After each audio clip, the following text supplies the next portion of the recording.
Kurtop here, and these are the 100 most incredible artifacts that no one can explain. The first astronomical observatory. A recently discovered ancient Egyptian observatory, the first of its kind, demonstrates the Egyptians' profound knowledge in astronomy and their close connection with spiritual and ritual practices. This is the largest and the first known observatory in the history of Egypt.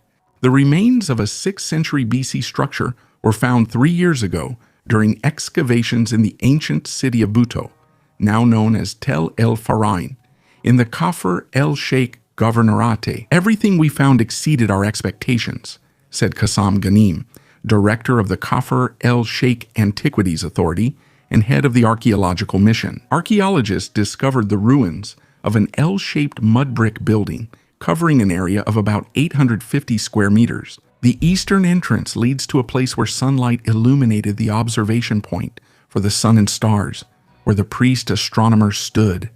His image has been preserved on the walls, facing the rising sun, depicting the connection of the ancient Egyptians with the cosmos. Initially, researchers thought they had discovered a temple, but the discovery of artifacts and inscriptions related to astronomy, such as sundials and other time-measuring instruments, led to the conclusion that this was an observatory. Inside the hall, astronomical images of the sunrise and sunset throughout the 3 seasons were found. The artifacts found, such as statues of Horus and Osiris, as well as a bronze figurine of Osiris with a snake, confirm the importance of the observatory's spiritual and scientific role. Mysterious stone pyramids. This discovery was first mentioned in 2015, and in my early videos on the channel, I most likely even talked about them. At that time, at the bottom of Lake Bodensee, located on the border of Germany, Austria, and Switzerland, archaeologists found a chain of 170 stone pyramids. They formed a 20-kilometer strip running parallel to the shore of the lake, 200 meters away from it. Each pyramid had a diameter of 30 meters, and the height was about 2 meters. The pyramids are located on a layer of lake deposits that formed after the retreat of the Rhine Glacier more than 10,000 years ago.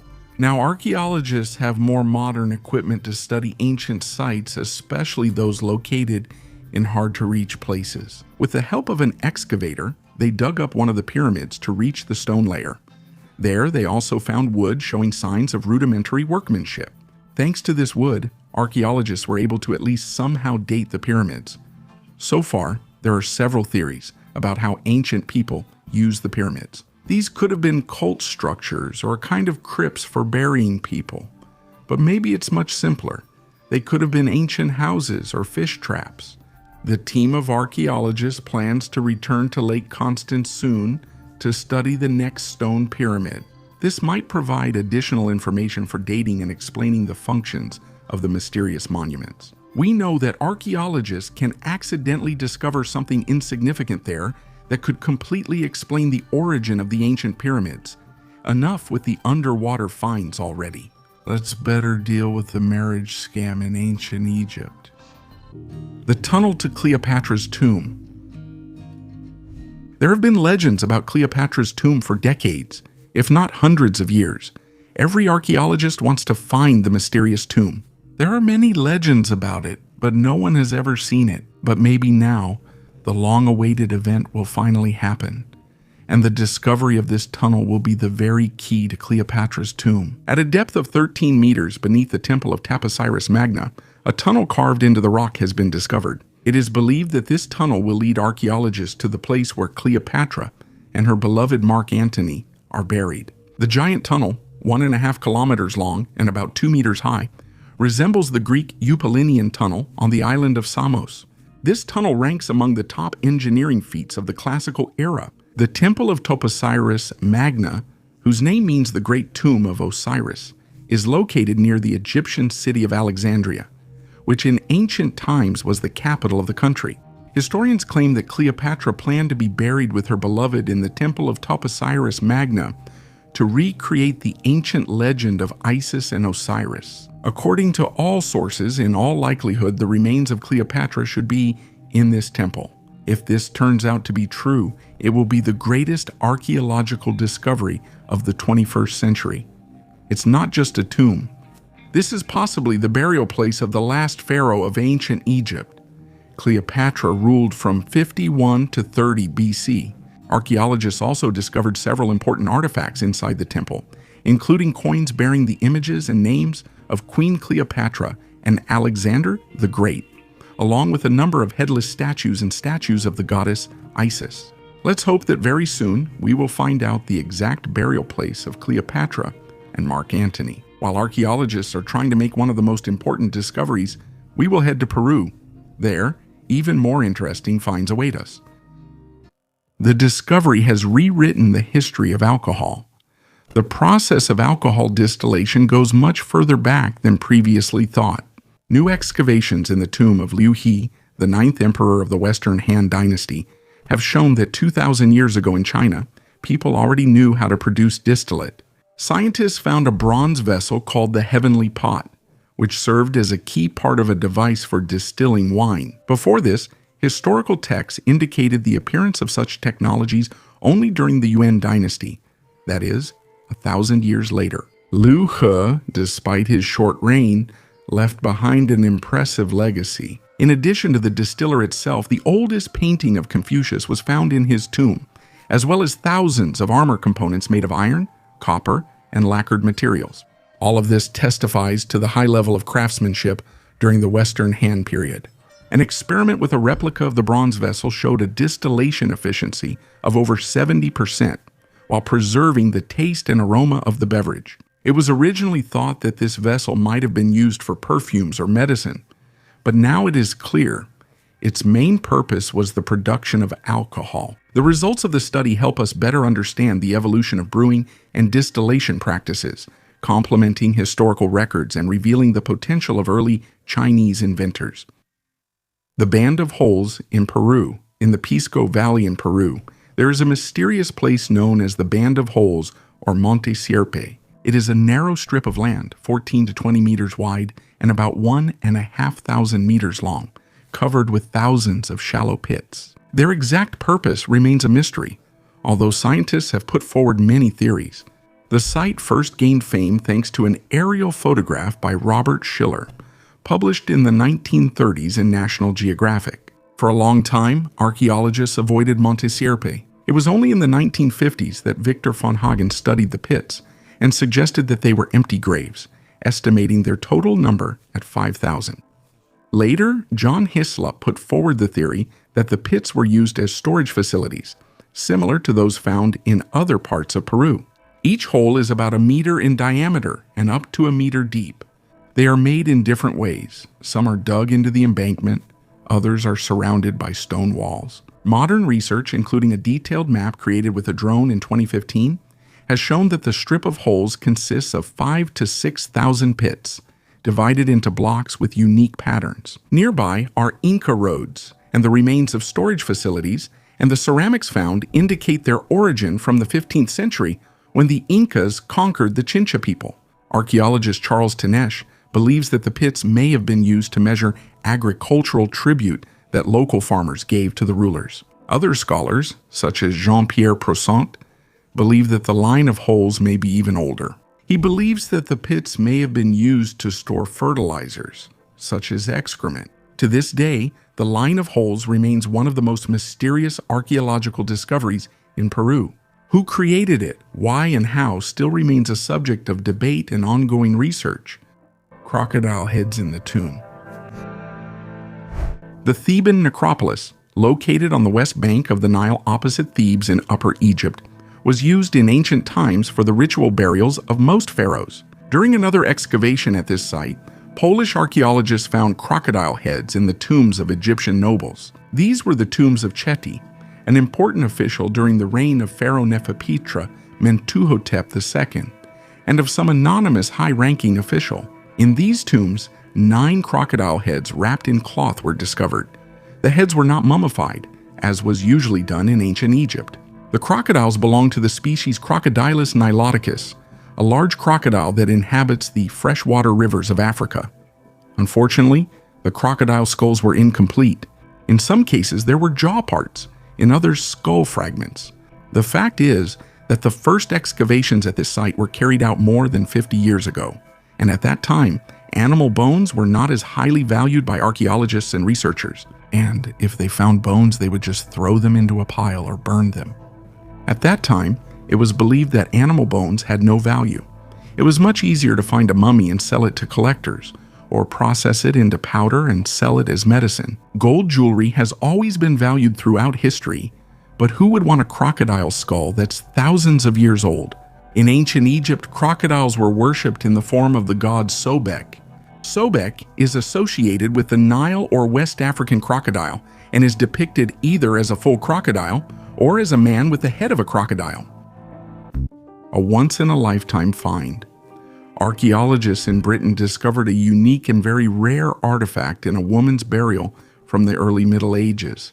The beautiful necklace consists of 30 pendants and beads made from Roman coins, gold, garnet, glass, and semi-precious stones. A rectangular pendant with an image of a cross forms the central part of the necklace and is inlaid with red garnets set in gold. The approximate age of this treasure is 1,300 years. It's no wonder such finds are called once-in-a-lifetime discoveries.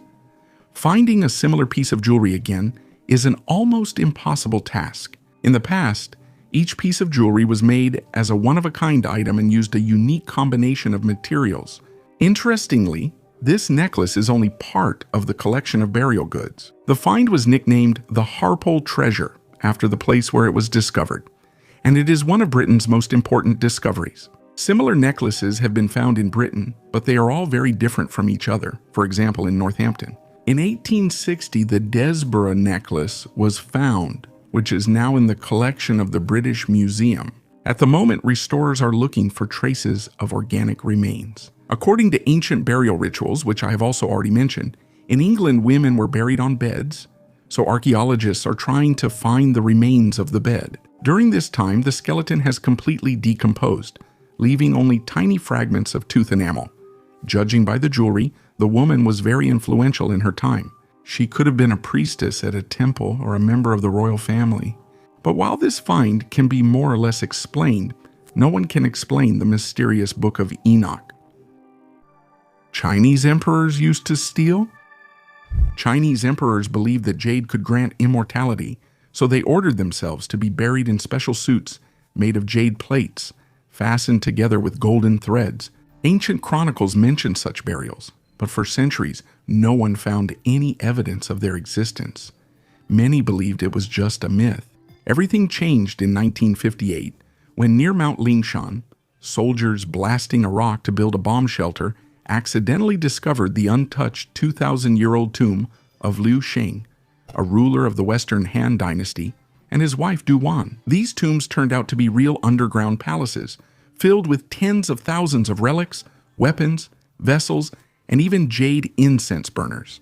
The most amazing discovery was 2 jade burial suits, preserved in perfect condition. Liu Shen's suit consisted of 2,498 jade plates, connected with 1,100 grams of gold thread, while his wife's suit had 2,160 plates and 700 grams of thread.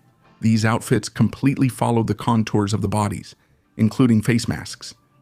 The tradition of such suits was explained not only by the symbolic, but also by the magical role of jade. In ancient China, jade was considered the embodiment of purity and resilience.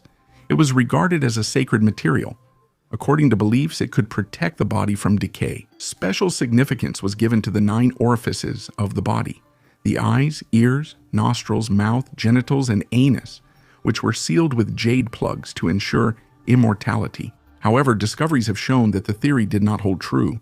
Jade suits did not protect bodies from decay. Why then are such finds so rare? The answer is simple: looting. Even before the advent of archaeology, jade was valued incredibly highly. Tomb raiders hunted for it for centuries.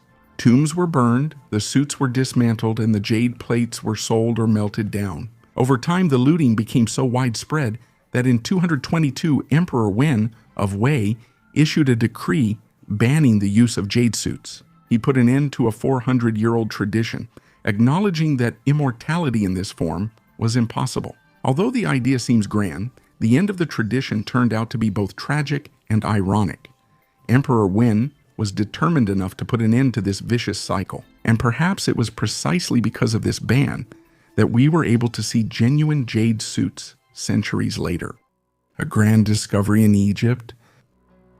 Archaeologists have discovered an ancient tomb with 11 sealed burials near Luxor, Egypt, in the South Asasif necropolis. The tomb dates back to the Middle Kingdom and likely served as a family burial site for several generations during the 12th and early 13th dynasties. This became possible thanks to a modern expedition of Egyptian and American scientists. This is the first Middle Kingdom burial found in South Asasif, which expands our understanding of this necropolis and its connection to the Theban necropolis. Because of ancient floods, many wooden coffins and linen wrappings were destroyed, but the ornaments have been preserved, including amulets and necklaces made of amethyst, agate, and faience. A unique item was a bluish-green faience fertility figurine, decorated with patterns and grooves for attaching hair made of clay beads. A square sacrificial plate was found with images of symbolic offerings such as a bull's head, bread, and meat, which were possibly used in rituals. The remains of 5 women, 2 men, and 3 children were placed in wooden coffins, oriented from north to south. Jewelry was preserved in the women's burials, while the children and one of the men were buried without any. On the other man, a necklace made of 40 faience beads and an amulet in the shape of a hippopotamus head were found. This discovery is especially important in the context of the revival of tourist interest in Egypt, where historical treasures are once again attracting attention. Bronze artifacts in Turkey. In the ruins of the ancient Ayanets castle located in modern-day Turkey, archaeologists discovered bronze shields and a helmet that are about 2,700 years old. These artifacts, found under a 20-meter layer of debris, were created during the time of the Urartian kingdom and were probably used for ceremonial purposes to honor the god Kaldi, the protector in war. Ayanets castle was built as a fortress and royal residence during the reign of King Rusa II in the 7th century BC.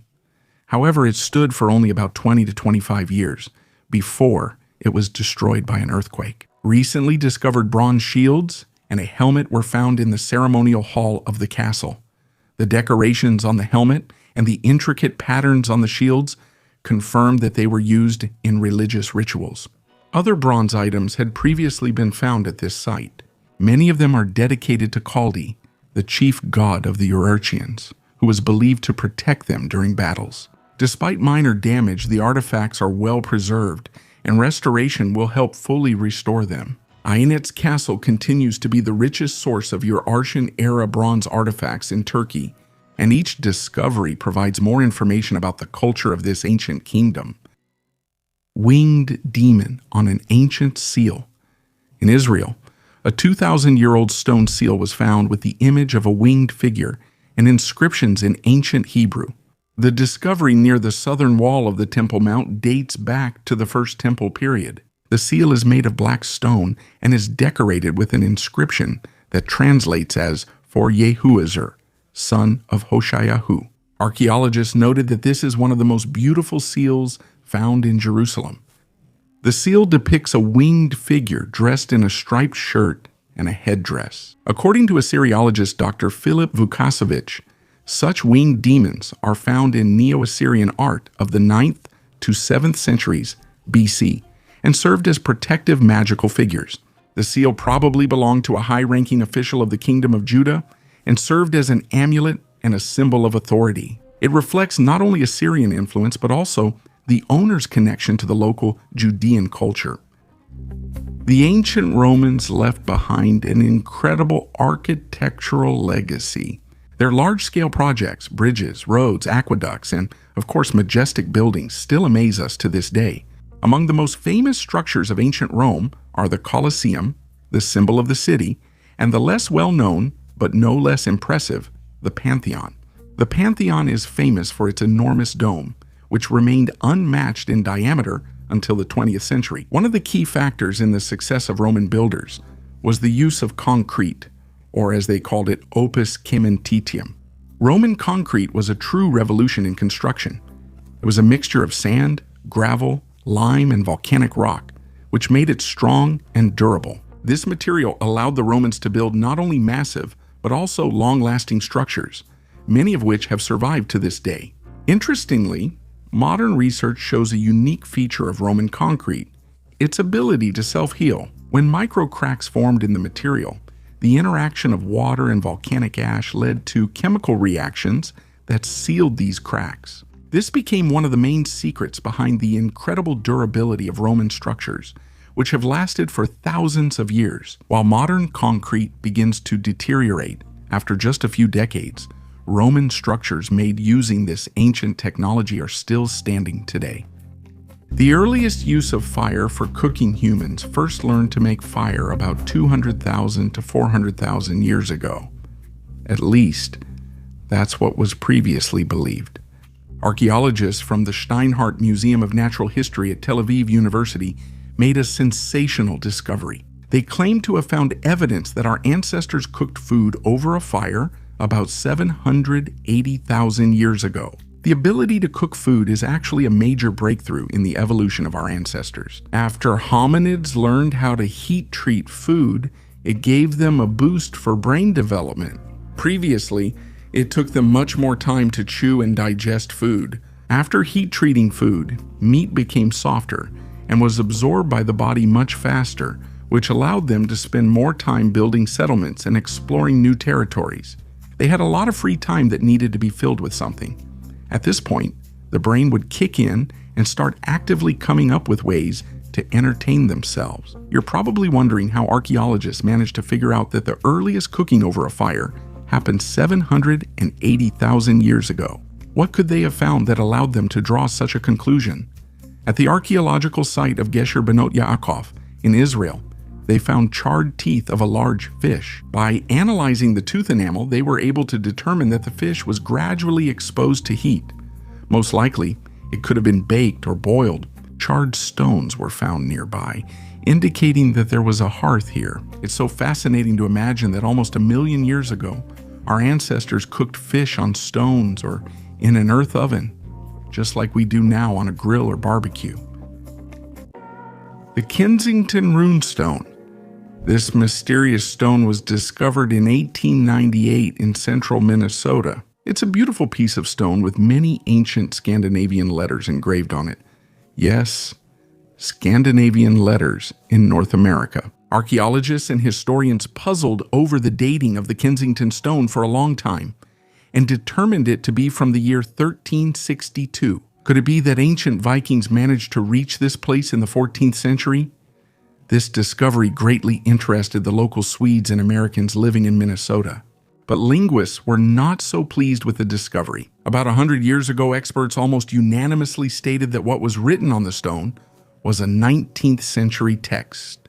Despite some debates among scholars and historians, it is still believed that this work is about 100 years old.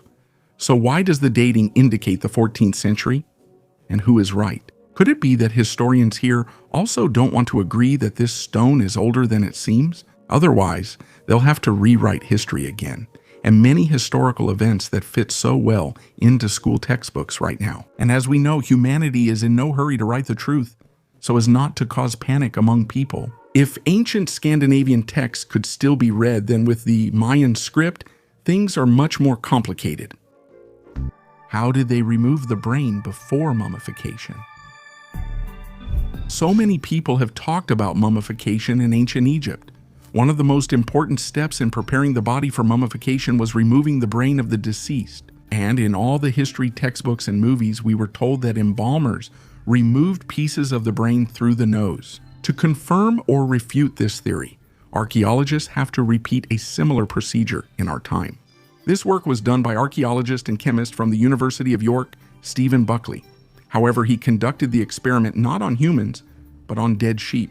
After several attempts to extract pieces of brain from the sheep's head, he concluded that it is very difficult to do. It's easier to take a long hook and, like a blender, turn the brain into a liquid. It takes about 20 minutes to blend the brain, after which it can simply be poured out. It all sounds extremely nasty and disgusting.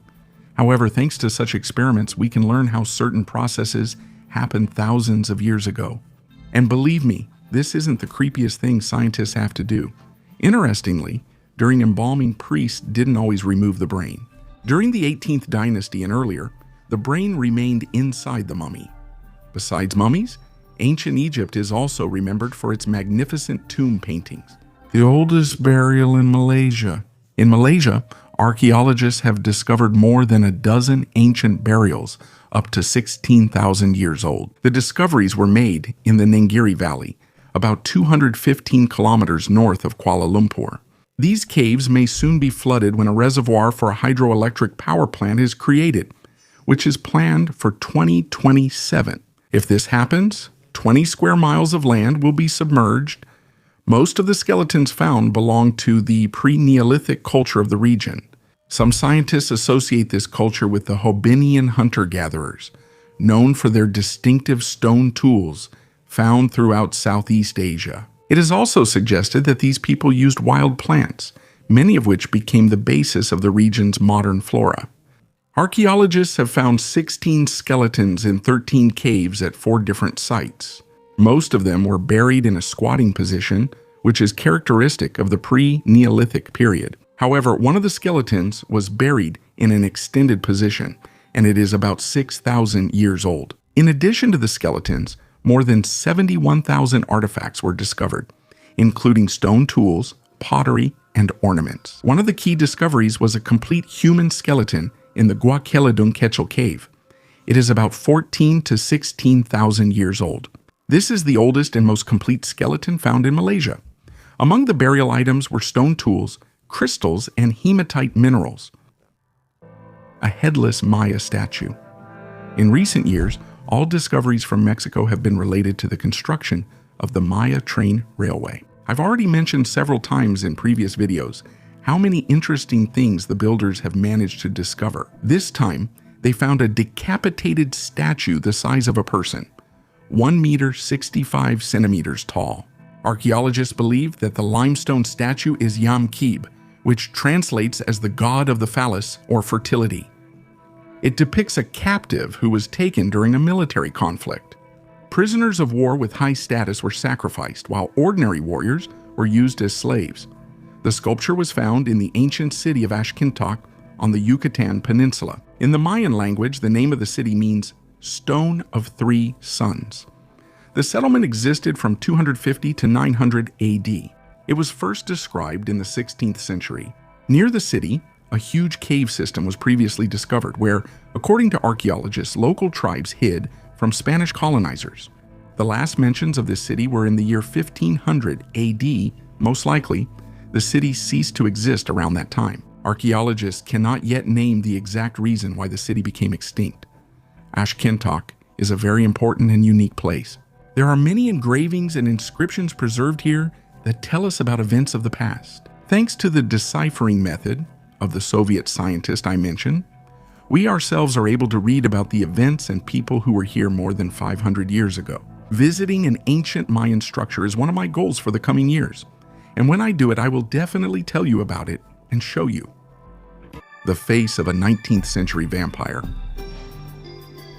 In Connecticut, USA in 1994, archaeologists discovered the skeleton of a man in a coffin engraved with the symbols JBJB55. It would seem like nothing unusual. Such remains are found all over the world, but this one has a very interesting story. Back in the 1800s, this man, a farmer, was considered a vampire. During his life, he had unusual yellow skin, red eyes, and his mouth was stained with blood because of coughing. Scientists were only able to study the skeleton and conduct DNA analysis only recently. The farmer's name was John Barber, and he was 55 years old when he passed away. By analyzing the ribs, it was discovered that he suffered from a chronic lung infection, which was common at that time. An 18th century doctor wrote about this man as follows: his forehead was covered with beads of sweat, his cheeks were bright crimson, his eyes sunken, his breath foul, rapid, and labored. The remains in the coffin were also lying in an unusual way in a skull and crossbones position. This pose was not accidental. At that time, people believed that being in that position meant the man could not recover or rise again. The events that led to this man being considered a vampire are also very interesting. There is a story about the famous vampires of Jewett City. In the same town of Griswold, where this farmer was found, There was a suburb called Jewett City, where a certain family lived. Over the course of 9 years, several men in this family died from tuberculosis, and at some point their youngest son became infected. The survivors believed that they were being haunted by vampires. They decided to dig up all their buried relatives and burn them. After some time, the child recovered, and they believed that with the help of this ritual, they had gotten rid of the vampire curse. Such stories happen when people practice self-medication or when medicine is poorly developed. For some time, scientists conducting exhumations of bodies really believed that the remains belonged to ancient vampires. The presence of certain characteristics, such as bleeding from the mouth and swelling of the chest, was mistakenly taken as signs of life. Although nowadays it is known that these characteristics are associated with the natural process of decomposition, scientists conducted DNA analysis and tried to use artificial intelligence to reconstruct the face of John Barber. The results showed that he had fair skin, brown or hazel eyes, brown or black hair, and sparse freckles. Let's move from medieval vampires to more ancient discoveries. Ruins of the oldest underwater civilization. In the early 2000s, a team of researchers led by the Canadian company Advanced Digital Communications made a sensational discovery off the coast of Cuba at a depth of about 600 to 750 meters on the ocean floor. Strange structures resembling stone buildings were discovered. These structures looked like organized rows of giant stone blocks, some of which had a regular rectangular shape and resembled massive walls or pyramid-like buildings. The initial results of various studies conducted using modern sonar led to the hypothesis of the possible existence of a sunken city that could have been swallowed by the ocean tens of thousands of years ago. According to some estimates, the age of these ruins may exceed 50,000 years, which is significantly older than the earliest known civilizations such as Sumer and ancient Egypt. This makes the possible discovery even more intriguing, as it suggests the existence of ancient and possibly highly developed cultures about which science still knows nothing.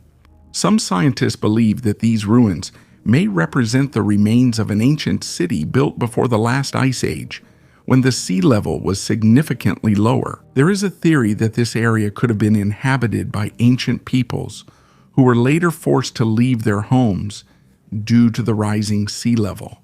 This hypothesis is supported by proponents of the theory about the existence of ancient sunken continents, such as Atlantis, described in the works of Plato. Some geologists suggest that these formations may be the result of natural geological processes, such as erosion, earthquakes, and other movements of the Earth's crust.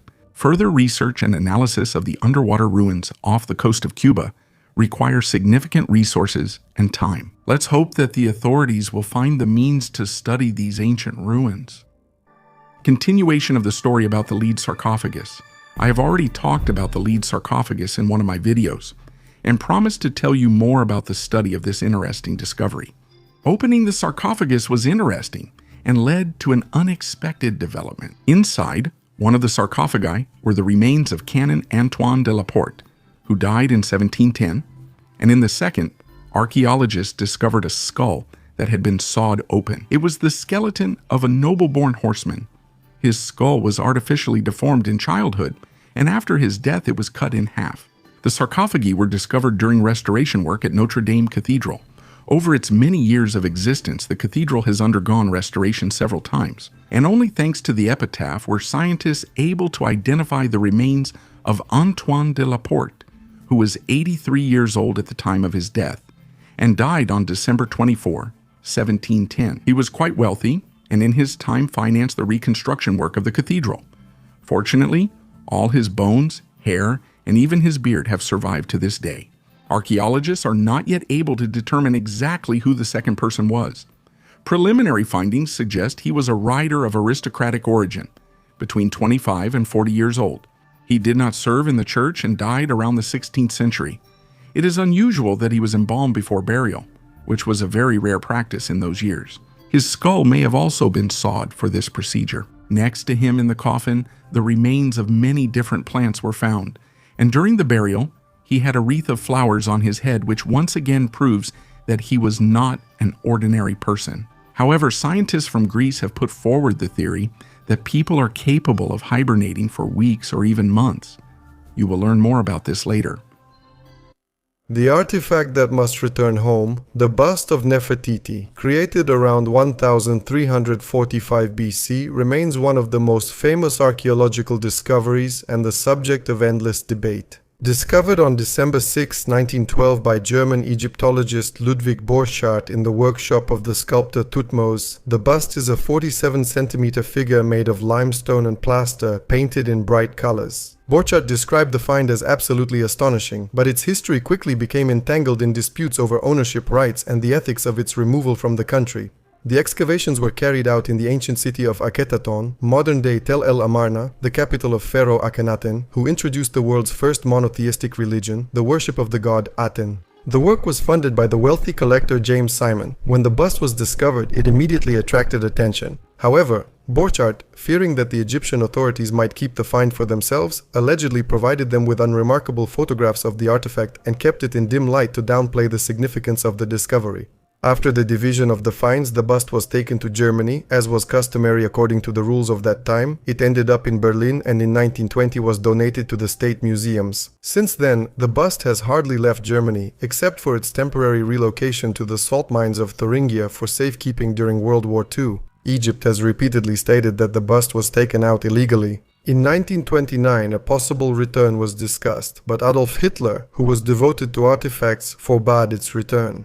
The modern Egyptian authorities, including the well-known archaeologist Zahi Hawass, continue to demand the repatriation of the bust, stating that the deal was conducted dishonestly.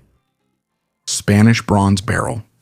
In 1932 in Berlin, Canada, the city of Canada, the oldest firearm on the territory of the continental United States. The Spanish bronze barrel was found in Arizona and is believed to have belonged to members of the expedition of Francisco Vázquez de Coronado. This expedition, which took place from 1539 to 1542, was the first attempt by Europeans to cross the Great Plains. But its results turned out to be insignificant, and Spain abandoned further plans to develop these lands. The find is a cast bronze barrel measuring 106.7 centimeters in length and weighing about 18 kilograms. This weapon, similar to a culverin, could fire grape shot or small cannonballs. It was discovered during the excavation of an adobe building in the settlement of San Jeronimo, where members of the expedition were stationed. According to researchers, this weapon was highly valuable and was left in working condition. Archaeologists believe that it was abandoned during an attack by Native Americans on the settlement in 1541. This unique artifact became important evidence of the use of advanced technologies of that time by Europeans on the territory of North America. The grave of the Saka warrior. There haven't been discoveries from Kazakhstan in a while, but there's still plenty to see there. This year, archaeologists discovered a kurgan from the early Iron Age, which contained an almost untouched burial of a Saka warrior who lived in the 5th to 2nd centuries BC. In the pit, fragments of a sword decorated with gold leaves, clothing made of silver alloy, and arrowheads were found. The warrior's remains were lying in a wooden box at a depth of 3 meters. According to a preliminary analysis, the man was not young and not from the royal family, because the artifacts found in the pit indicate that he was a warrior, possibly a commander. Scientists learned about the burial mounds in the Alatoski district at the end of the 1960s. 9 of them were found here. At the moment, scientists know little about the Saka people. How these people came to be, how they lived alongside the nomads, what their way of life was like. The more such burials archaeologists find, the more they will be able to learn about this ancient people. But in Egypt, for many years now, the authorities have been trying to uncover the official history. The magical protection of the Golden Boy. It seems to us that any find from ancient Egypt immediately goes to scientists who study it. But that's not always the case. Our story began back in 1916 when archaeologists at an ancient cemetery in the village of Nak el Hassai in southern Egypt found the mummified Golden Boy. The mummy was taken to the basement of the Egyptian Museum, and all this time no one touched it. And just recently they decided to scan the boy. Why this wasn't done earlier is unclear. Maybe they simply didn't notice it. Although it's very hard not to notice a child's mummy completely covered in gold and jewels. The very fact of such decoration tells us that the boy was not an ordinary mortal. To protect the mummy from destruction, scientists used a CT scan. This way, they were able to find out that the boy had magical protection. In the fabrics that wrapped the boy, scientists found 49 amulets of various types. According to historians, these amulets not only helped protect the deceased in the afterlife, but also had properties to resurrect the boy from the dead. These were amulets made in the form of the Eye of Horus, scarabs, the knot of Isis, and there was also an Akhet amulet in the shape of the rising sun. Many of them are made of gold, and some are made of semi-precious stones, fired clay, or faience. Besides the amulets, there was another feature. The boy was buried in 2 coffins. There were Greek inscriptions on the outer sarcophagus. The boy was mummified according to the customs of that time. The internal organs were removed and resin was used instead of the brain. He was also found wearing a golden mask, wearing white sandals, and adorned with a garland of fern, which had great ritual significance. According to the Book of the Dead, the white sandals were meant so that the boy could step out of the coffin. From the mysteriously golden mummy of the teenager, let's move on to the strange exhibits in museums. Shamans predict a disaster. In Mexico, one of the ancient pyramids used by ancient tribes for human sacrifices collapsed, which raised concerns about an impending disaster. The descendants of the tribe that built the pyramid feared that the collapse could be a harbinger of a major disaster caused by natural forces or some other phenomenon. Photos from the scene show that part of the structure collapsed after a recent heavy rainstorm. The downpour washed away one side of the pyramid. These pyramids were built by the ancestors of the modern Purépecha, a warlike people who once managed to defeat the Aztecs. Historians claim that the Yucata pyramids were used by the Purépecha tribe for ritual sacrifices to their main god, Curicaweri. Anthropologist Kawiri Alvarez stated that the collapse of the pyramid is a bad omen. Local shamans believe that even the fall of a single stone was a bad omen, and the collapse of an entire wall means an inevitable disaster. A similar phenomenon was observed before the arrival of the conquistadors, an observatory without a telescope. Before the invention of the telescope, astronomers used primitive instruments to observe the sky. One of the most outstanding astronomers was Tycho Brahe, a Danish scientist who achieved remarkably accurate results thanks to instruments such as the astrolabe and the armillary sphere. His data on the positions of planets and stars were much more accurate than any previous observations. Tycho Brahe compiled the first star catalog, which included more than 1,000 stars, becoming an important reference for subsequent scientists. In 1572, he observed a supernova, which disproved the Aristotelian idea of the unchangeability of celestial objects. His collaboration with Johannes Kepler led to the formulation of the 3 laws of planetary motion, which became the foundation for Isaac Newton's work. In 1576, King Frederick II of Denmark gave Tycho the island of Hven, where he built the Uraniborg Observatory. It was the first observatory specifically built for astronomical observations. The observatory included living quarters, astronomical instruments, and an alchemical laboratory. Tycho Brahe's main motto, engraved in the library, read, "What a man is more important than what he is considered to be." After the death of Frederick II, Tycho lost support and was forced to leave Hven in 1597. After his death, the observatory was destroyed by order of the new king Christian IV. Nowadays, Uraniborg and the nearby Stirneborg have been partially restored and are included in a museum dedicated to the life and legacy of Tycho Brahe. Ancient banks. The practice of lending valuables for interest originated in ancient times, long before the appearance of money. Even back then, people exchanged goods or services with the obligation to return more than they had received. With the emergence of a monetary economy, usury became the basis of credit operations.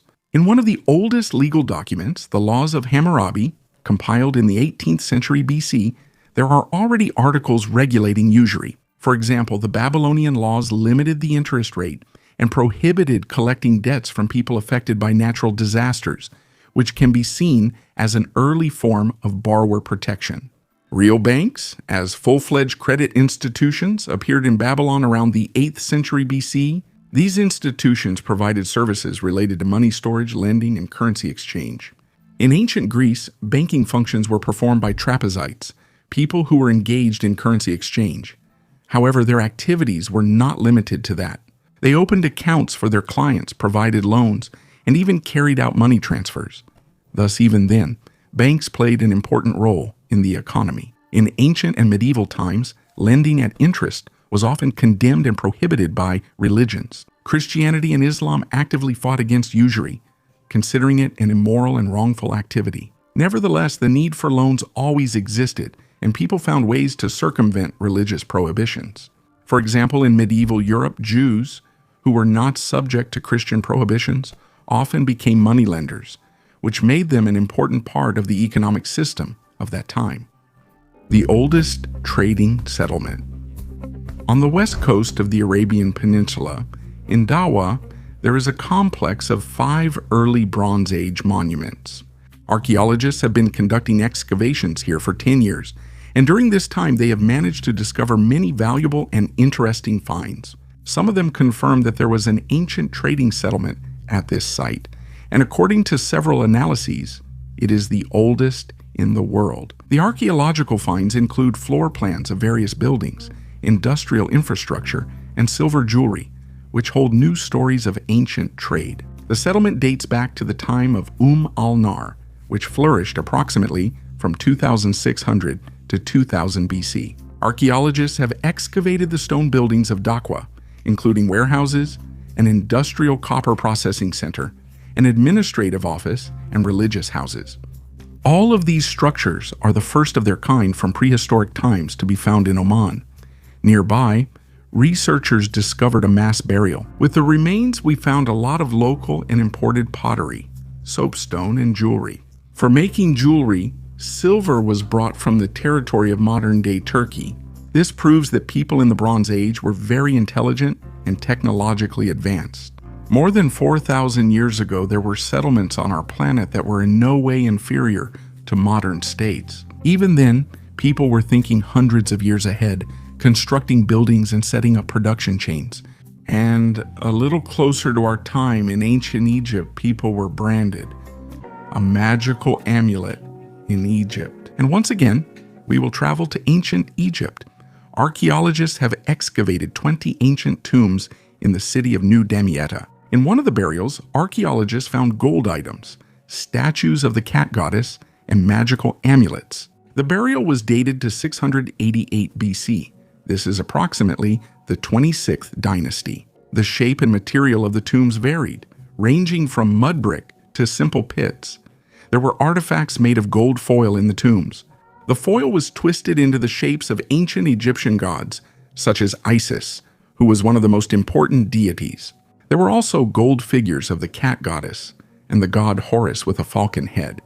Ancient texts say that Egyptian gods had flesh of gold. Such amulets provided protection from the depicted gods and also helped the deceased find their way in the world of the gods.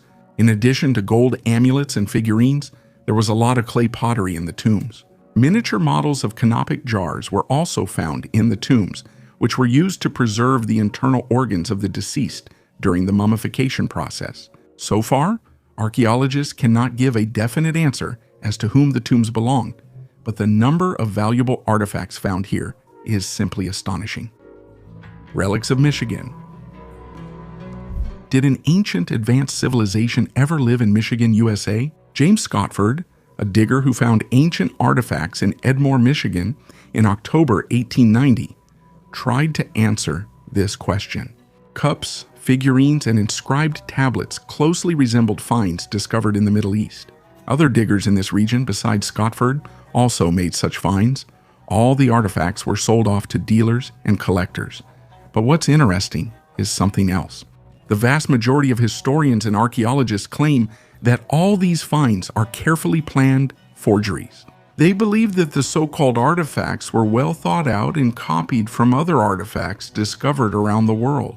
After our hero created the ancient artifacts, he decided to bury them so that later he and other diggers could find them. That way, everything would look realistic and believable. The clay items crumble with any contact with water.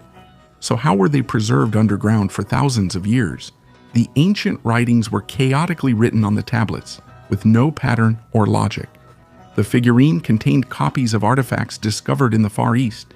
However, their quality was much lower and not as durable. These were the main arguments of the archaeologists who conducted a superficial analysis of the ancient Michigan relics. One thing is clear, James Scotford wanted to make money, and he succeeded brilliantly. But the next discovery found in Mexico is completely genuine. An ancient city in Micronesia. This amazing complex was built on artificial islands connected by a network of canals, which is why it's often called the Venice of the Pacific Ocean. The complex includes about 100 artificial islets. The islands were created from massive basalt blocks, arranged in such a way as to form walls, platforms, and buildings.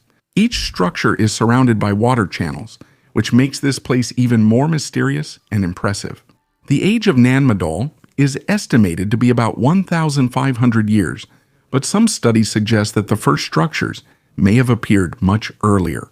Archaeologists believe that the construction of this complex began at the end of the first millennium AD, possibly under the leadership of local rulers, the Sodeler dynasty, who used Nan Madani as a ceremonial and administrative center.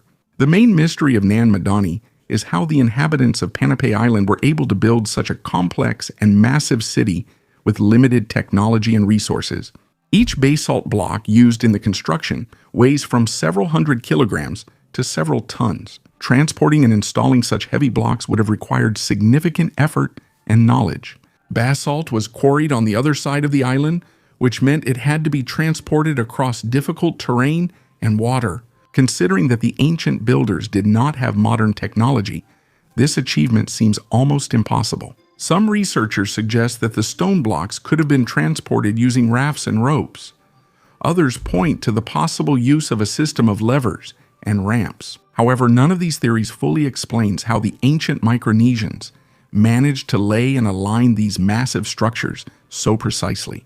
Nan Madol is also surrounded by numerous legends and myths. The locals believe that the city possesses magical properties and that it was built using supernatural powers. Some myths claim that Nan Madol was home to spirits and was used for rituals related to ancestor worship. To this day, this ancient city inspires awe and respect among the people of Panapa, and they avoid visiting Nan Madol after sunset, believing it to be a place inhabited by spirits.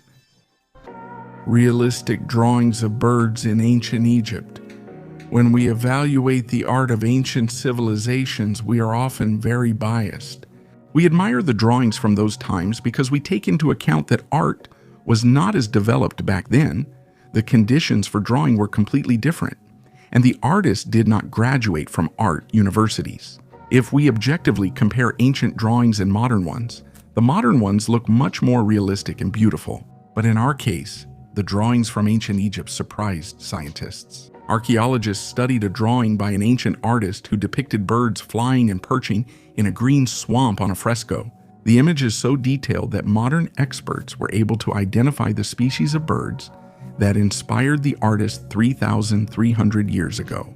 It was this painting that archaeologists discovered more than 100 years ago, and it has long been studied, documented, and attracts tourists from all over the world.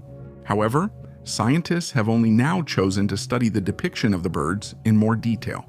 The painting features rock pigeons, the pied kingfisher, the red-backed shrike, and the white wagtail. Today, the room where the painting was discovered is called the Green Room.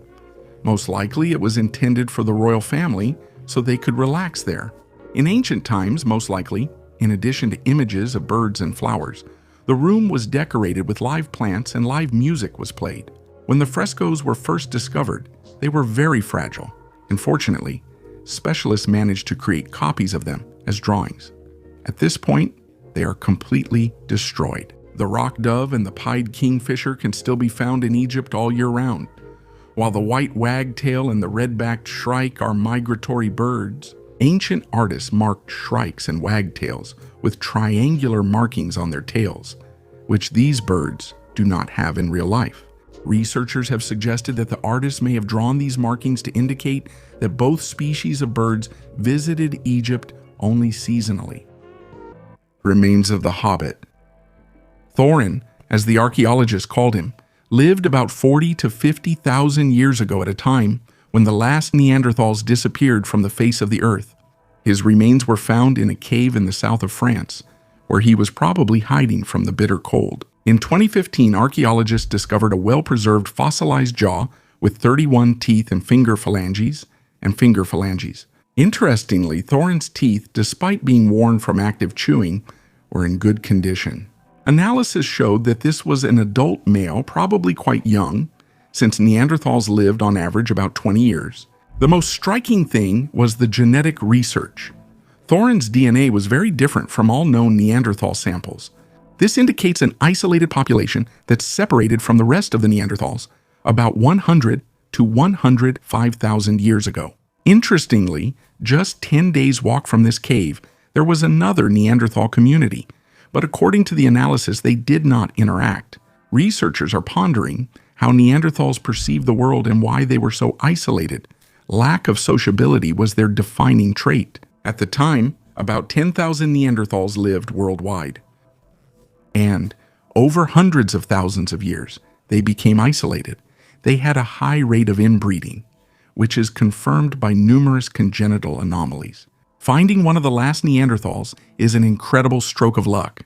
Isotopes in the bones confirmed that Thorin lived in the harsh climate of the Ice Age. Scientists still debate why Neanderthals disappeared. Was it due to the harsh climate or competition with Cro-Magnons? Anthropologists believe that climate was not the decisive factor. After all, the Ice Ages began long before their disappearance.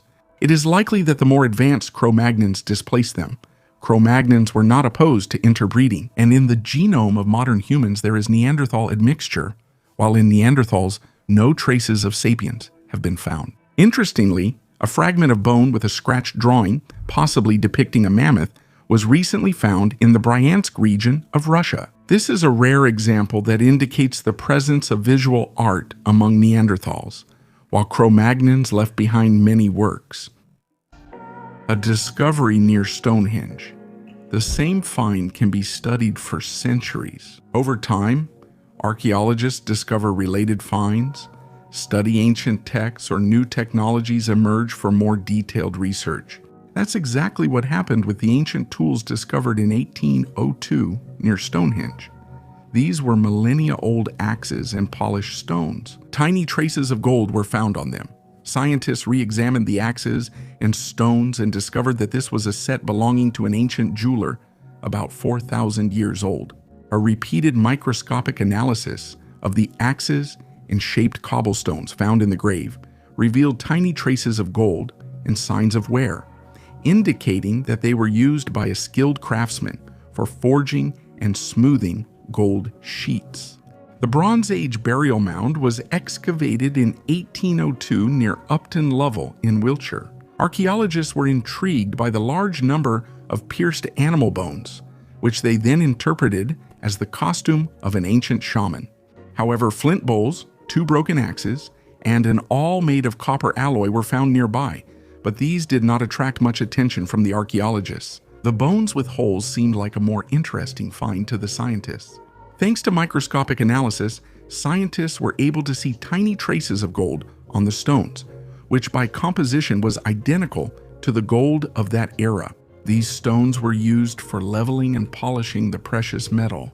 According to archaeologists, the jeweler used these tools to make valuable artifacts in which objects made of jet, amber, or wood were covered with thin sheets of gold.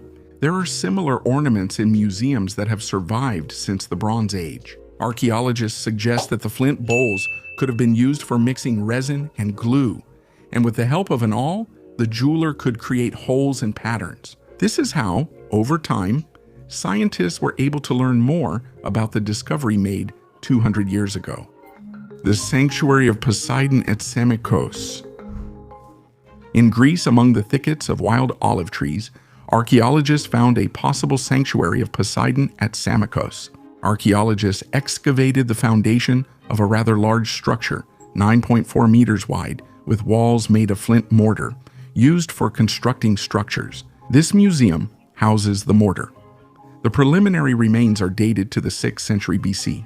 According to ancient sources, the sanctuary of Poseidon at Samikos was an important religious center in the region for the 6 cities of Triphylia. The place where the potential temple was found matches the texts of the ancient Greek geographer Strabo, who wrote about the temple in his work Geography.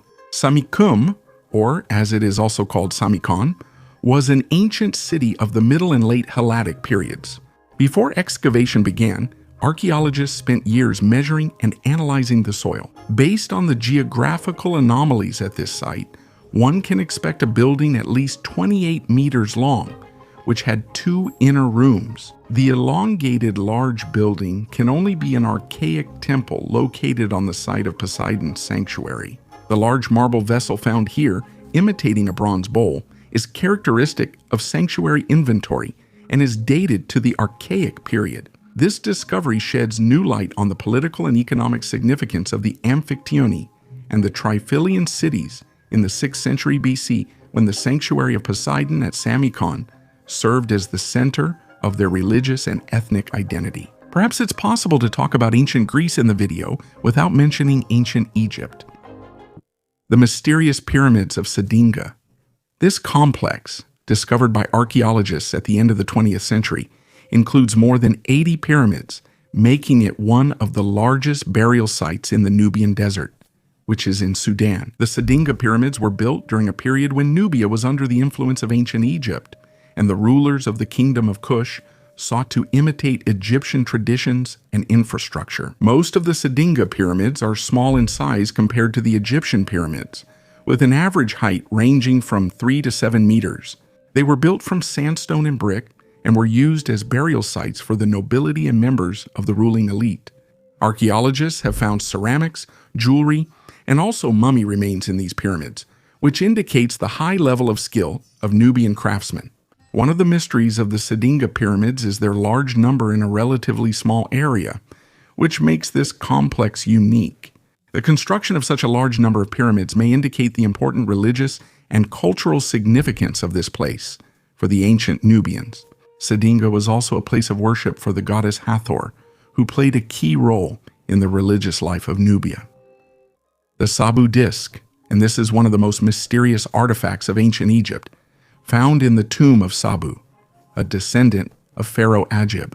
It is at least 5,000 years old, but its true purpose remains a mystery. At first glance, it's a stone disc with 3 curved petals, but the details make you think. The thickness in some places is only 1.5 mm, which indicates incredible precision in its manufacture. Considering the level of technology at that time, many people wonder how this was possible. Scientists hypothesize that the disc could have been part of a ritual or a decorative element, but there are other theories that go beyond the ordinary. Some researchers believe that the Sabu disc could be a copy of a device left by visitors from the sky, a highly advanced civilization that visited Earth in ancient times.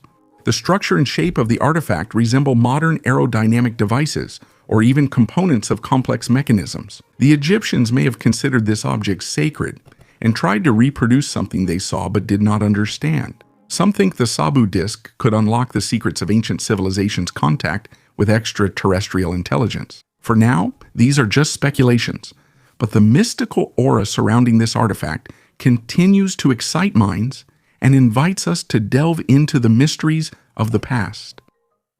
Pyramid on the site of a volcano. The Great Pyramid at the Mayan site of San Andres was built in response to the eruption of the Tierra Blanca Joven volcano in the Lago Ilopango caldera. San Andres, located in the Zapotitan Valley in the La Libertad department of El Salvador, was founded around 900 BC as an agricultural center that became the capital of a Mayan state. Between 600 and 900 AD, the eruption of the Tierra Blanca Joven volcano, which occurred around 539 AD, was one of the largest volcanic events in history, ejecting about 43.7 cubic kilometers of volcanic material. It caused significant climate changes and devastated an area with a radius of up to 100 kilometers. Dr. Akira Achikawa from the University of Colorado Boulder noted that due to the scale of the disaster, many settlements were abandoned, and it took a long time for them to recover. However, research in San Andres, just 40 kilometers from Lago Ilopango, showed that construction began just a few years after the eruption. The construction of the La Campana pyramid began just 5 to 30 years after the eruption, and its completion took about 80 years. The pyramid, 7 meters high and with a volume of 23,000 cubic meters, became the largest structure in the valley. Dr. Achikawa suggests that the pyramid was built using volcanic ash as a material and had religious significance related to the worship of volcanoes in order to protect against future eruptions. The ominous cemetery of revenants. And now, the next discovery might scare you a little. In central Italy, archaeologists carried out excavations on the grounds of a cemetery. In fact, this is a common practice in the world of archaeology. However, not all cemeteries are 1,600 years old, and not all of them are connected with legends about revenants. That's what the risen dead were called in local folklore. I wanted to say that people in ancient times were more superstitious than we are today, but I would probably be wrong. People have always been superstitious, and human fear has always driven people to do irrational things. So in ancient Italy, people believed that the dead could rise from their graves. And to prevent this from happening, the deceased had to be buried, and a huge stone had to be placed on top of them. I talked about a similar find in Denmark in one of my previous videos. In Italy, at an ancient cemetery, they discovered children's remains pinned down with stones, and some had stones in their mouths. Archaeologists believed that this was part of some ancient ritual. They believed that the deceased could become revenants, and we know them better as zombies. Another piece of evidence for this ritual is the remains of puppies that were brought to the cemetery and buried together with the children. Scientists have already conducted a number of studies and concluded that most of the children died from malaria. And most likely it was this disease that caused fear among people, and it seemed to them that a person could come back to life. At that time, Christianity was gaining popularity in this region, but that did not stop people from believing in the dead rising from their graves. The fear of the undead was present among both pagans and Christians. At the same time, many believed that witches could use revenants for their own selfish purposes. As I understand it, 1,500 years ago, people in Italy didn't have much time to be bored. And the next and final story for today will be about a real-life Thumbelina, cotton that is 7,000 years old. I often point out to you that the development of modern digital technologies really helps archaeologists see things that were previously impossible to see. It's a pity that by this time many archaeological finds have already disappeared without a trace. But scientists can study in more detail the finds that still remain.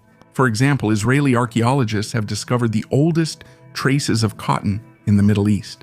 They claim that the textiles found in the ground are 7,000 years old. After so much time, nothing remains of the items, just tiny particles, which is what the scientists use for their conclusions. The discovery was made at the archaeological site of Tel Saf, which is located in the central Jordan Valley. In addition to the microscopic remains of cotton, many other important discoveries were made here. For example, the earliest known evidence of communal beer drinking comes from this place. In simple terms, one of the first beer bars appeared here, and the technology of ritual food storage also originated from this place. Previously, microscopic remains of clothing made from linen, hair, and wool were found in this area, but cotton was not native to this region. This can mean only one thing. Tel Safa was an important trading center in ancient times, and in Egypt, archaeologists have found an equally important royal tomb, a hidden burial chamber. While cleaning a 3,900-year-old tomb in Egypt, archaeologists discovered a hidden burial chamber. The work was carried out in the ancient tomb of Jefi Hapi in Asyut. According to a statement from the Egyptian Ministry of Tourism and Antiquities, a group of Egyptian and German archaeologists discovered the chamber when they followed a shaft down to a depth of about 15 meters. Inside the small rectangular chamber, archaeologists found 2 richly decorated wooden sarcophagi nested inside each other. They belonged to a woman named Edi, the only daughter of Jefi Hapi, an important nomarch of the Asyut province, who lived around 1900 BC during the reign of Pharaoh Senusret I.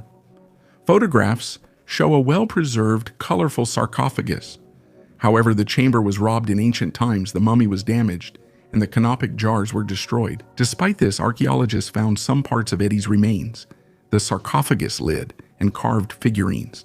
According to preliminary analysis, Eddie died young, probably before the age of 40, and suffered from a congenital foot defect. The tomb of Jifa Jefai Hapi, carved into the rock, is considered the largest private burial site of the Middle Kingdom. Scientists have recreated the image of the woman. We have entered a new era where modern scientists not only reconstruct ancient events and objects on paper, but also create life-size models of ancient people. These people look exactly the same as they did hundreds of years ago. In our case, researchers from the Museum of Natural History and Archaeology in Trondheim, Norway, recreated a model of a woman based on a skeleton who lived here 800 years ago. This smiling elderly woman looked exactly the same hundreds of years ago and walked around the city of Trondheim, leaning on a cane. 800 years ago, she could not have imagined that researchers in the future would create a 3D model of her and give her a new name. Now the old woman has been nicknamed Thora. The name was chosen among the residents through media polls. Of course, there is no information about the woman.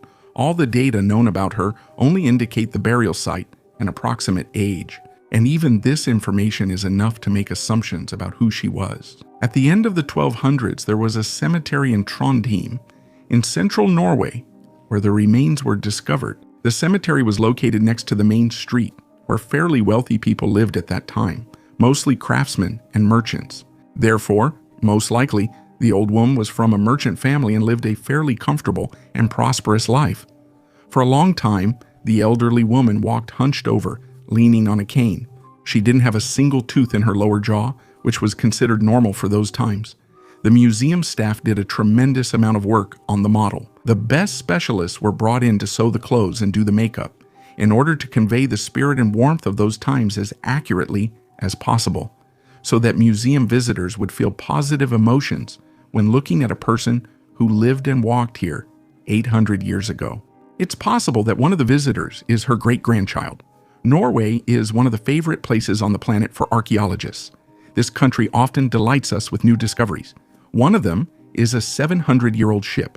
A 700-year-old ship. Странные сокровища ацтеков. Archaeologists believe that the new discovery found in Mexico City will lead them to the place where the Aztecs' foremost emperor rests. The lost imperial tomb has long fascinated scientists in South America. This is the main goal of archaeologists in this region. Just like in Egypt, where they are trying to find Cleopatra's tomb, which I talked about in a recent video. More than 500 years ago, priests hid Aztec sacrificial treasures near the steps of the Temple of Temples in Mexico City. The cache includes the remains of a jaguar dressed in a warrior's armor, holding an eagle in its embrace. There were also many starfish and coral branches in the cache. All of this was kept in wooden boxes. Scientists believe that this offering was dedicated to Emperor Huitzilopochtli, who ruled from 1486 to 1502. In the middle of one of the boxes, they discovered something solid, which they believe could be the cremated remains of the emperor. This discovery may become the greatest find of the 21st century. The discovery was made at a place that is now known as the Templo Mayor, the main temple of the native Aztecs in their capital, Tenochtitlan. This temple was rebuilt 6 times. Emperors wanted to stand out from their predecessors. Pinpointing when the temple was first built is difficult. Most likely, this is connected to the founding of Tenochtitlan in 1325. The main temple was as tall as a modern 15-story building. However, even here, the Spanish colonizers made an effort and partially dismantled the temple. After its destruction, they used the stones for the Catholic cathedral. In addition to the large boxes with the jaguar and sea stars, there were also smaller boxes. In one of them, Aztec incense was stored. In another, there were 21 flint knives decorated with images of warriors, a miniature spear thrower, and a shield. Nearby, in a round offering, a boy about 9 years old was found. Most likely, he was sacrificed along with the jaguar. According to preliminary analysis, both of their hearts were removed during the ritual. And to top off the excavation, there was also a pit with children's skulls from children who had also been sacrificed. The children were between 1 and 6 years old. As for Emperor Huitzilopochtli himself, his cremated remains have yet to be found. This may take about a year. You feel happy about the archaeologists' new discoveries, but it's probably better not to know about them. While archaeologists are trying to find the cremated remains, an unknown virus from the Paleolithic era has been discovered in Russia. A burial with headless skeletons. At the archaeological site in Rabo-Velklečembe, Slovakia, archaeologists have made a creepy discovery. 38 people were buried in one grave. However, all of them were without heads. The approximate age of the burial is about 5,000 years BC. It seems that this place was the largest settlement of the early Paleolithic in Central Europe. In addition to the burial, researchers identified 313 houses, 80 of which were inhabited by people at the same time. They formally divided all the structures into 3 villages. Scientists claim that about 600 people lived in this settlement. One of the villages was surrounded by a double ditch almost 1.5 kilometers long. In this ditch, archaeologists found the remains of 38 people, including a child. The bones of the buried were mixed together, so archaeologists had to spend a lot of time separating 38 individuals from the huge pile of bones. Interestingly, archaeologists had already found decapitated skeletons in the Vrobli area. At that time, they concluded that such a burial had a sacred meaning. However, that burial was different from the new one. In the previous case, a separate grave was dug for each person, but in our case, the bodies of 38 people were thrown into one pit and were lying haphazardly. But a logical question arises. Where are the heads? Did some skeletons have the first cervical vertebra? Does that mean it wasn't an execution or sacrifice? The heads were removed systematically and carefully, if you can say that about a human head. And what about the story of the Netherlands that lies underwater?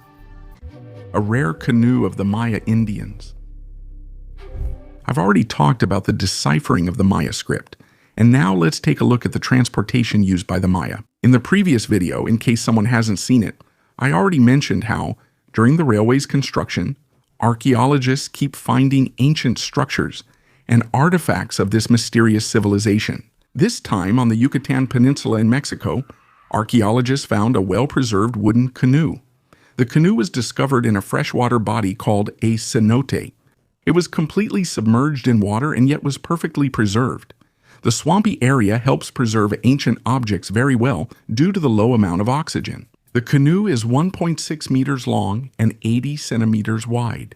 According to preliminary data, this canoe was used as a container for storing water or as a vessel for offerings during ritual purposes, and it dates approximately to the years 830 to 950 AD. This canoe is one of a kind, preserved in its original state even though it is over 1,000 years old. Scientists will create a 3D model of the canoe. This will help to study the ancient object better and more safely. During the construction of the railway route, archaeologists discovered more than 80 Maya burials and the ruins of more than 2,400 pre-Spanish structures. Environmentalists, archaeologists, and representatives of the Maya communities actively oppose the construction of the new railway line. You can learn about some other discoveries at this site in the previous video on the channel, but only after watching this video, because the next mysterious object will definitely surprise you. Ancient multiplication table archaeologists discovered a fragment of a tablet bearing one of the oldest multiplication tables in Japan in the ruins of the Fujiwara Palace in Nara Prefecture. The find is about 1,300 years old. The ruins of the Fujiwara Palace are the remains of an ancient capital that existed until 710, when the capital was moved to Nara. The tablet was found at the site where the Imon-Fu guard post was believed to be located in the Fujiwara government. The find measures about 16 by 1 centimeters. Researchers believe that it was part of a more complete multiplication table, which dates back to the late 7th or early 8th century. Even back then, such tables were used in government institutions. Using infrared analysis, the following equations were read on the tablet. All the inscriptions are made using kanji, Chinese characters that are also used in modern Japanese. The multiplication table starts with multiplication by 9 and contains 5 equations written horizontally in a single row. If the tablet were whole, its length would be about 33 centimeters. This cursive writing style corresponds to the Chinese styles of the Qin and Han dynasties. The tablet was probably used by the Amunfu office, which was responsible for security and administrative tasks including counting working days and taxes. Stoneheads. The giant stone heads of La Venta, found in the territory of modern Mexico, are among the most mysterious artifacts of the ancient Olmec civilization. These massive sculptures, created about 3,000 years ago, are elite heads carved from large basalt stones. The height of the heads ranges from 1.5 to 3.5 meters, and their weight reaches several tons. A total of 4 such heads were discovered in the territory of La Venta, each of which has unique facial features and is distinguished by the characteristic Olmec carving art. The Olmecs, one of the earliest and most mysterious civilizations of Central America, lived in the territory of what is now the state of Tabasco in Mexico. The facial features carved on the heads are often interpreted as African, which has given rise to many hypotheses and theories about possible cultural contacts between the Olmecs and other continents. However, there is no direct evidence of such contacts, and most scholars believe that these facial features were characteristic of the Olmec culture itself. Carving basalt requires significant effort and skill, especially considering the tools made from organic materials available at that time. The Olmecs apparently used primitive tools made of stone and wood, which makes their achievements in sculpture even more impressive. How they were able to achieve such a degree of detail and expressiveness remains a mystery. Another question arises regarding the transportation of these massive stones.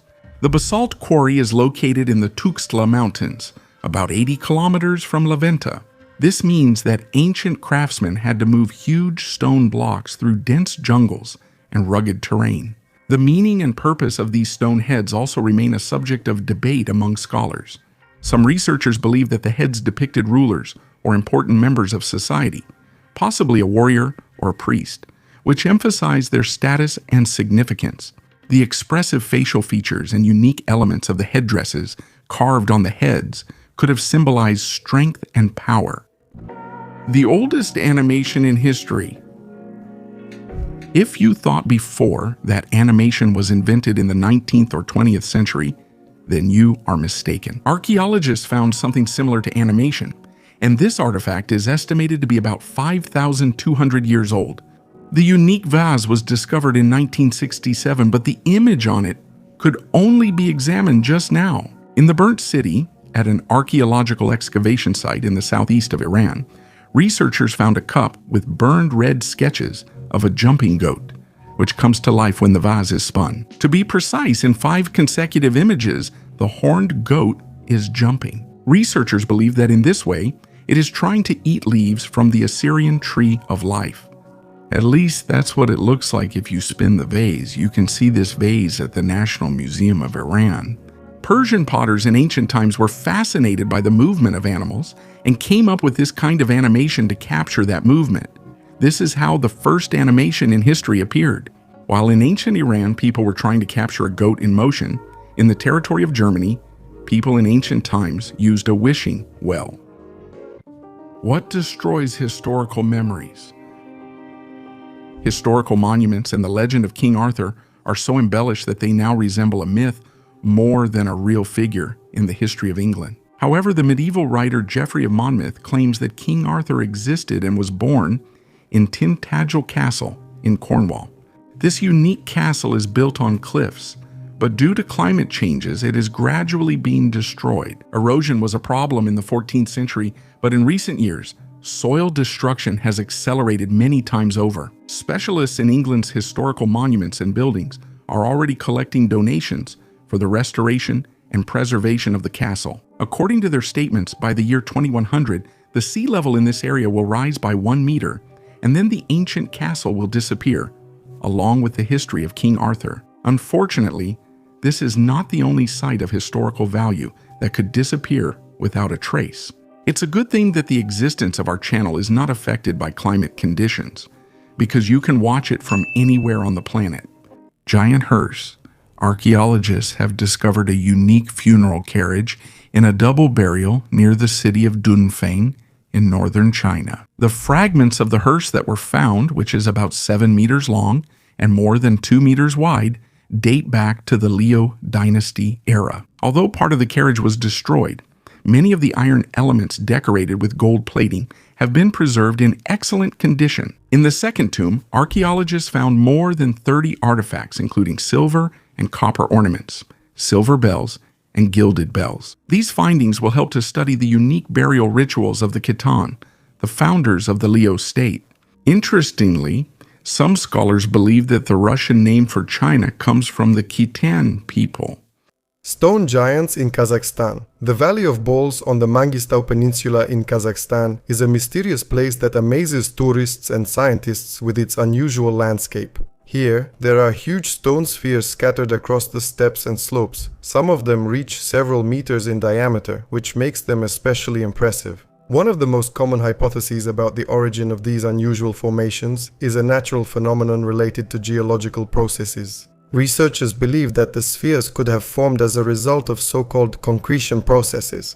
This happens when mineral particles, settling out of water, begin to concentrate around a solid core, such as an organic remnant or a stone particle. Over time, these formations grow, taking on an almost perfect spherical shape. There is also a theory that the spheres are related to tectonic activity. During fractures in the Earth's crust, electric charges are released, which can contribute to the formation of spherical objects in layers of sedimentary rock. Some scientists hypothesize about the biogenic origin of the spheres. They suggest that their core could have been colonies of ancient microorganisms or plankton that existed millions of years ago in warm bodies of water. When the waters receded, the spheres remained on the surface, where erosion shaped their final look. The Valley of the Bowls looks like a scene from a science fiction movie. These stone giants, surrounded by the harsh nature of Mangistau, create an almost otherworldly atmosphere, steeped in mystery. Milktooth. Archaeologists from Novosibirsk made an important discovery at the Obi Shear site in the foothills of the Alay Pamir in Kyrgyzstan. They discovered about 5,000 ancient artifacts, including stone tools, ornaments, and a modern human tooth. Canadian anthropologist Ben Saviola from the University of Toronto confirmed that this tooth belongs to Homo sapiens. Archaeologists compared the findings with earlier complexes in Kyrgyzstan and Tajikistan, which were studied back during the Soviet era. These complexes, located in the mountains of the Tian Shan and Pamir, showed a striking similarity in the types and methods of stone tool processing. Before this discovery, it was believed that humans did not live in Central Asia from 20 to 10,000 years ago due to harsh climatic conditions. The Homo sapiens tooth, found dating back to the Mesolithic, became the first discovery of its kind in the region. The golden pectoral from the thick grave. This artifact, discovered in 1971 in Dnipropetrovsk region in present-day Ukraine, is one of the most impressive artifacts of Scythian culture. This exquisite piece of jewelry dates back to the 4th century BC and was found in one of the largest Scythian burial mounds. The pectoral is a golden chest ornament weighing over 1 kilogram and measuring about 30 centimeters in diameter. It is crafted with a high degree of skill and detail, which testifies to the significant development of craftsmanship among the Scythians and their cultural contacts with the Greek world. The pectoral is decorated with 3 rows of bas-reliefs depicting scenes from the life and mythology of the Scythians. The upper and lower rows contain realistic images of animals such as lions, griffins, deer, and birds, symbolizing strength and power. The middle row is the most complex and detailed, depicting scenes from the everyday life of the Scythians: people working with horses, women preparing food, and figures engaged in crafts. These scenes may represent allegories or illustrations of mythological scenes related to the cosmology and religious beliefs of the Scythians. The mystery of the golden pectoral lies not only in its artistic value, but also in its symbolic meaning. It was found in a royal burial, which indicates that it belonged to a high-ranking person, possibly a king or a priest. The scenes on the pectoral may depict complex religious beliefs and mythology of the Scythians, related to the cult of ancestors, the afterlife, and the worship of natural forces. Some researchers believe that the pectoral could have been used for ritual purposes, symbolizing the transition between the worlds of the living and the dead. Give this video a thumbs up and share it with your friends. Thank you for watching. Goodbye, everyone.